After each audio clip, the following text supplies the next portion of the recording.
njia yake ilikuwa inaonekana toka mwanzo.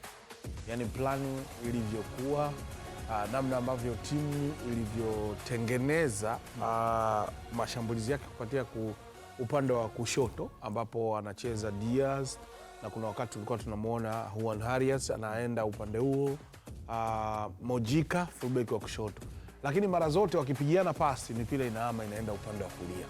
Na upande wa kulia haendi kuattack mtu mwingine yoyote, alikuwa anaenda kuattack Munoz. Amefunga bao hapo umeona, lakini half time hapa tulikuwa tunaelezea kosa zake. Unajua amefunga bao lakini kuna goli lingine la kwanza alifunga likakataliwa. Lakini mpasi pia kaokoa zaidi ya mashuti mawili ambayo yalipigwa na yeye.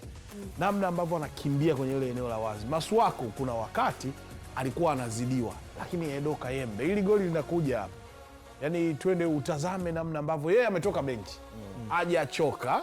Afu kafika pale amekuwa watchman. Yaani yeye ni anaangalia kwa macho ile movement ambayo ilikuja kuzaa goli. Wakati yeye ndio alikuwa anatakiwa kwenda kudili na yule, kwa sababu wanasema hivi mtu mzuri kwenye mchezo ni yule ambaye ana stadi kutokea nje.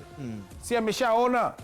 Ashaona. Na kama kipindi cha kwanza wakati anawakosa Munoz alikuwa anapita hapa mbele ya benchi lao, kwa sababu wao walikuwa wamekaa kulia na yeye ndio eneo lake la kufanyia safari zake.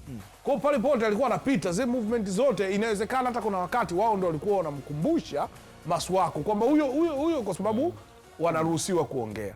Sasa kule alipoenda yeye kaingia, afu mpira unapigwa huku yeye akawa anatazama. Mimi ndio ameniacha hoi. Yaani ameenda saku, yani kipi ambacho alikisoma akiwa benchi na majukumu aliyopewa, alafu na namna ambavyo alienda kutekeleza. Vimekuwa ni vitu viwili tofauti, kwa sababu lile goli kama ambavyo alikuwa ni nani ambaye alikuwa anadili na Kadoba pale katikati akaanguka chini wakati anaupisha ule mpira.